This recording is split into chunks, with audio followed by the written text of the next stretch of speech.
오늘 말씀은 이사야서 48장 12절에서 22절까지 말씀입니다.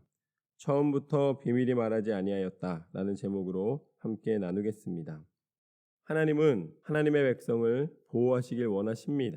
그리고 하나님의 백성이 온전한 하나님의 뜻대로 순종하는 백성이 되기를 원하십니다. 그래서 때로는 아프지만 고난을 통하여서 하나님의 백성이 다시 한번 연단과 훈련을 통하여 단련되고 하나님의 백성다운 모습을 갖추도록 기회를 허락하여 주십니다. 그것은 무엇이었냐면 유다 백성이 바벨론에게 멸망당하는 것이었습니다. 포로가 되는 것이었습니다. 그것은 너무나 아픈 일이죠. 그렇지만 하나님께서 뭐라고 말씀하시는가? 바벨론에 대하여서 그들도 심판을 받을 것이다. 그런데 그들이 받는 심판과 하나님의 백성이 받는 고난은 다른 의미입니다. 하나님을 떠나 있는 이방 민족 가운데 하나님이 행하셨던 일은 그 민족이 우상을 섬기고 하나님의 백성됨을 거절하고 그들은 여전히 세상 속에 있었기 때문에 그들에게 임하는 심판은 세상의 심판입니다. 그렇기 때문에 소망이 없는 심판이에요. 그러나 하나님의 백성의 심판은 무엇인가? 하나님의 뜻대로 다시 회복을 기대하는 심판입니다. 그래서 오늘 말씀은 바로 그 회복의 심판, 그리고 또 바벨론에 대하여서는 다시 일어나지 못하는 심판을 말씀해 주십니다. 12절 말씀부터 보면 이렇게 나와 있습니다. 야곱아, 내가 부른 이스라엘아, 내게 들으라. 나는 그니, 나는 처음이요, 나는 마지막이라. 나는 처음이요, 마지막이다. 세상의 시작을 주관하신 하나님이시요, 창조주시요, 또한 세상을 심판하시고 세상 가운데 하나님의 백성을 구별하시어 영원한 하나님 나라를 예비하신 하나님은 그 끝이 없으신 나중이신 하나님은 모든 것을 다 아시고 주관하시고 하나님께서 예비하시는 그리고 마무리하시는 하나님이신 줄로 믿습니다. 하나님 없이는 그 어떤 것도 이루어질 수가 없습니다. 그런데 예수님이 오셔서 그러셨잖아요. 나는 알파와 오메가다. 알파 오메가가 처음과 나중이죠. 그렇기 때문에 하나님께서 말씀하신 당신이 드러내신 그가 바로 예수 그리스도이십니다. 13절부터 보면 과연 내 손이 땅의 기초를 정하였고 내 오른손이 하늘을 폈나니 내가 그들을 부르면 그것들이 일제히 서느니라. 모든 자연과 세상에 속한 어떤 것이라도 하나님의 명령을 거역할 수가 없노라.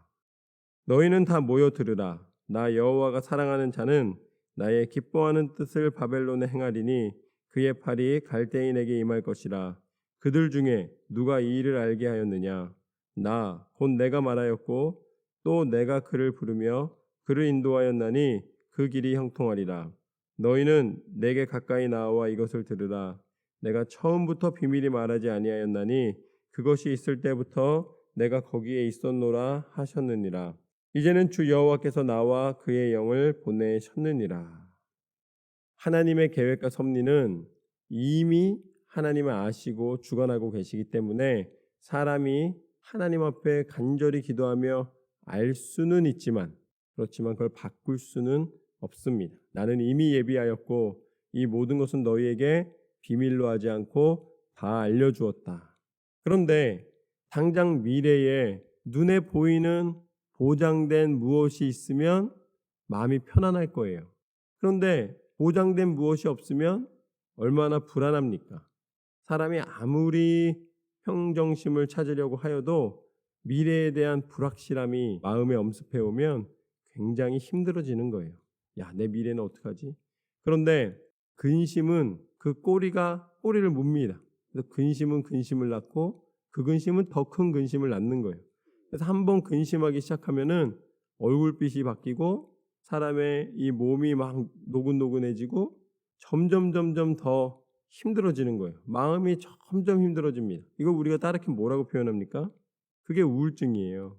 그래서 점점 우울해지고 점점 힘이 없어지고 점점 가만히 있어도 슬퍼지고 그런 것입니다. 믿음이 없으면 그래요. 하나님께서 행하실 일을 믿고 내가 지금 현재에 충성하면서 때로는 좋은 일도 있고 나쁜 일도 있고 여러 가지 일들이 당연히 그 과정 중에 지나치는 것이다 라고 생각을 하면은 그것을 또 말씀 가운데 새 힘을 얻으면은 이겨낼 수가 있는데, 이겨낼 수 없는 이유는 무엇이냐? 바로 내 스스로가 판단하기 때문입니다. 내 스스로가 어떻게 할까 고민하고 있기 때문이에요. 왜냐하면 내가 생각했던 기준과 다르기 때문입니다. 내가 의로우면 하나님은 당연히 축복해 주셔야 되고 이 의를 세워 주셔야 되고, 또 악한 사람들은 다 망해야 되는 거예요. 그런데 그런 모습들이 생각처럼 많이 경험되지 않습니다. 내가 아무리 잘 살려고 노력을 해도 되지 않을 때가 있고, 또 어떤 사람들은 보면은 악한 행동을 하는데도 불구하고 그것이 오히려 무색할 정도로 너무 잘 될 때가 있는 거예요. 그러면 갑자기 의심이 생기는 거죠.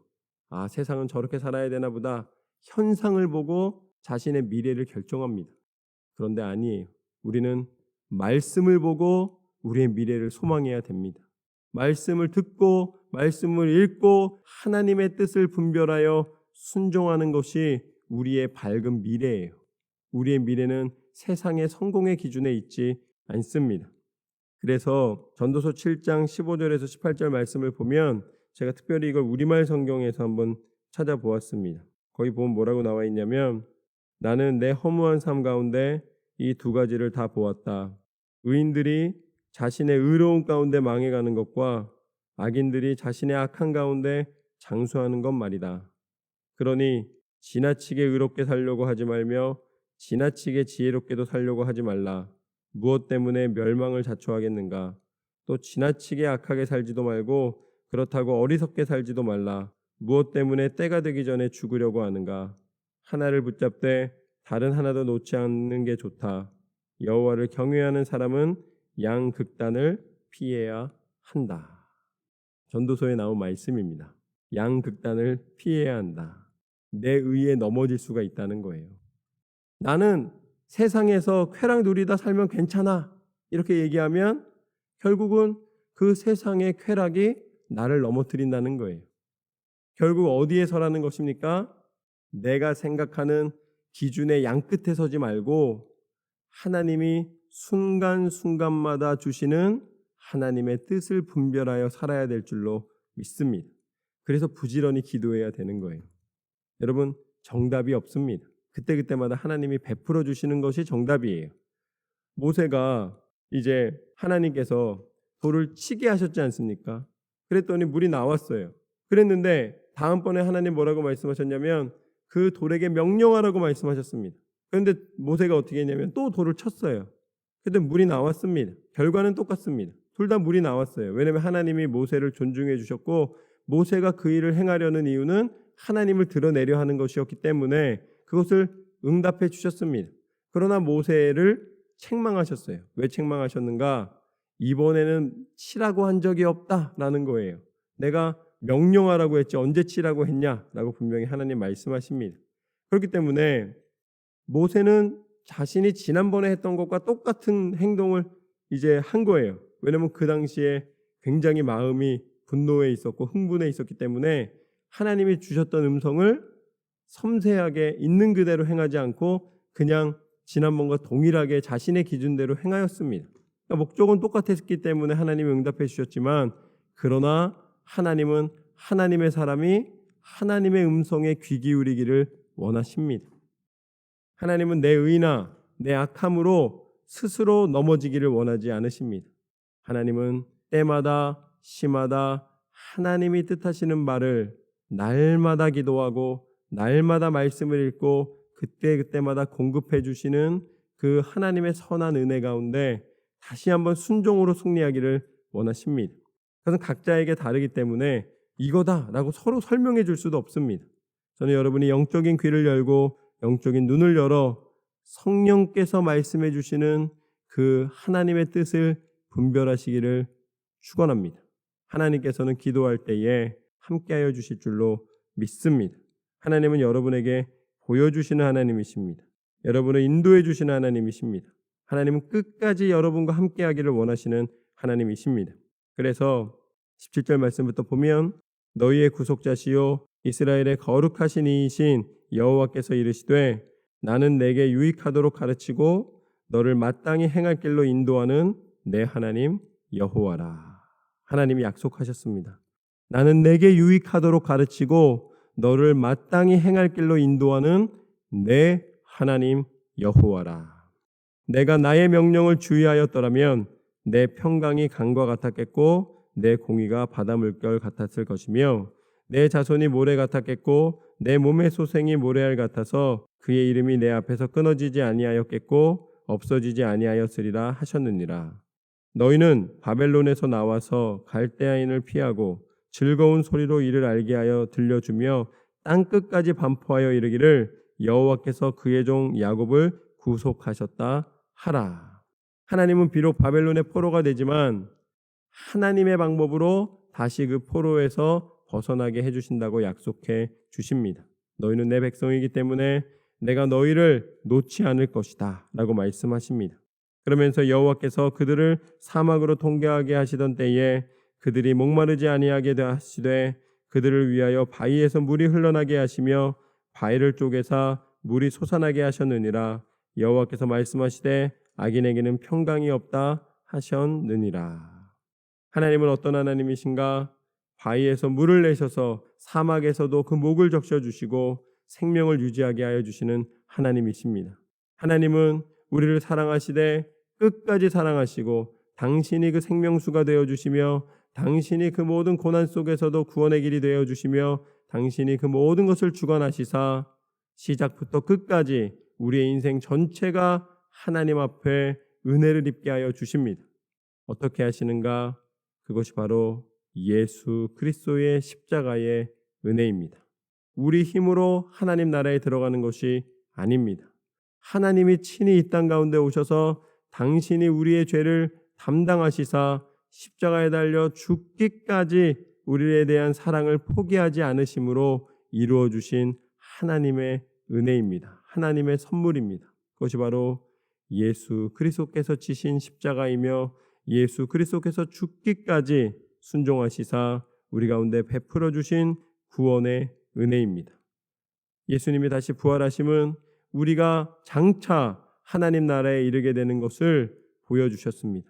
그래서 예수님의 부활과 영원한 하나님 나라에 계신 것은 우리로 예수 그리스도의 제자가 되어 예수 그리스도의 이름의 권세로 말미암아 그 이름을 믿음으로 말미암아 구원받고 하나님 나라에 들어가는 천국 백성 되는 그 은혜를 허락하여 주신 증거입니다. 하나님의 뜻대로 순종하는 자에게 평강을 주시는 하나님이십니다.